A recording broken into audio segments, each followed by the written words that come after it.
အေဆိုလာလေးစိုက်တဲ့အခါဒီရေးကြီးတဲ့အချက်လေးတခုရှိပါတယ်အဲ့ဒါတော့ဒီလိုမျိုးမိုးလေးတွေမိုးပြီးဖို့ပါဗျဒီမိုးလေးရတော့တချို့စကားရော80ရာခိုင်နှုန်းတချို့စကားတော့90ရာခိုင်နှုန်းအလင်းဖောက်တယ်ပေါ့ဗျာတချို့စကားရော80ရာခိုင်နှုန်း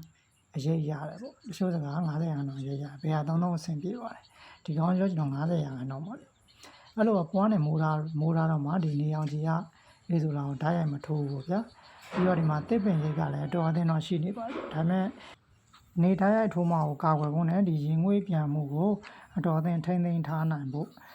မိုးလေးတွေမိုးပေးဖို့လိုအပ်ပါတယ်အကျမအေဆိုလာလေးတွေကဒီစိမ့်ဆိုပြီးတော့ဖြစ်နေမှာဗျဒါမှမဟုတ်နေထားရိုက်ထိုးလို့ရှိရင်ဝါသွားတတ်ပါတယ်နေတောင်တတ်ပါတယ်ဗျ